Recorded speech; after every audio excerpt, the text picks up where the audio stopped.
شروع اللہ کے نام سے جو سب پر مہربان ہے، بہت مہربان ہے۔ اے چادر میں لپٹنے والے، رات کا تھوڑا حصہ چھوڑ کر باقی رات میں عبادت کے لیے کھڑے ہو جایا کرو۔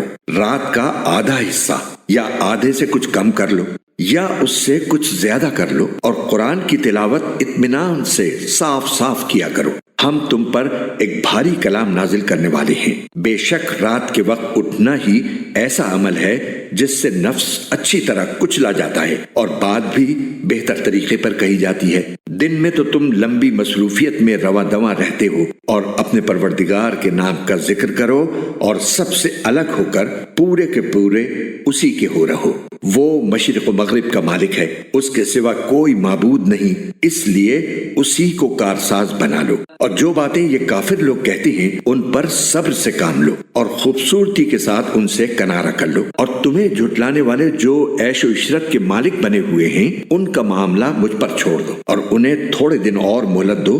یقین جانو ہمارے پاس بڑی سخت بیڑیاں ہیں اور دہکتی ہوئی آگ ہے اور گلے میں پھنس جانے والا کھانا ہے اور دکھ دینے والا عذاب ہے۔ اس دن جب زمین اور پہاڑ لرز اٹھیں گے اور سارے پہاڑ ریت کے بکھرے ہوئے تودے بن کر رہ جائیں گے۔ جھٹلانے والوں، یقین جانو ہم نے تمہارے پاس تم پر گواہ بننے والا ایک رسول اسی طرح بھیجا ہے جیسے ہم نے فرعون کے پاس ایک رسول بھیجا تھا۔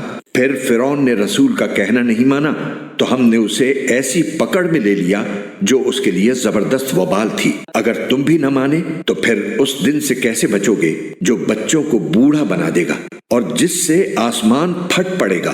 اللہ کے وعدے کو تو پورا ہو کر رہنا ہے۔ یہ ایک نصیحت کی بات ہے، اب جو چاہے اپنے پروردگار کی طرف جانے والا راستہ اختیار کر لے۔ اے پیغمبر، تمہارا پروردگار جانتا ہے کہ تم 2/3 رات کے قریب اور کبھی آدھی رات اور کبھی 1/3 رات تہجد کی نماز کے لیے کھڑے ہوتے ہو، اور تمہارے ساتھیوں میں سے بھی ایک جماعت ایسا ہی کرتی ہے۔ اور رات اور دن کی ٹھیک ٹھیک مقدار اللہ ہی مقرر فرماتا ہے۔ اسے معلوم ہے کہ تم اس کا ٹھیک حساب نہیں رکھ سکو گے، اس لیے اس نے تم پر عنایت فرما دی ہے۔ اب تم اتنا قرآن پڑھ لیا کرو جتنا آسان ہو۔ اللہ کو علم ہے کہ تم میں کچھ لوگ بیمار ہوں گے اور کچھ دوسرے ایسے ہوں گے جو اللہ کا فضل تلاش کرنے کے لیے زمین میں سفر کر رہے ہوں گے، اور کچھ ایسے جو اللہ کے راستے میں جنگ کر رہے ہوں گے۔ لہٰذا تم اس قرآن میں سے اتنا ہی پڑھ لیا کرو جتنا آسان ہو، اور نماز قائم کرو اور زکوٰۃ ادا کرو اور اللہ کو قرض دو، اچھا والا قرض۔ اور تم اپنے آپ کے لیے جو بھلائی بھی آگے بھیجو گے اسے اللہ کے پاس جا کر اس طرح پاؤ گے کہ وہ کہیں بہتر حالت میں اور بڑے زبردست ثواب کی شکل میں موجود ہے۔ اور اللہ سے مغفرت مانگتے رہو، یقین رکھو کہ اللہ بہت بخشنے والا، بہت مہربان ہے۔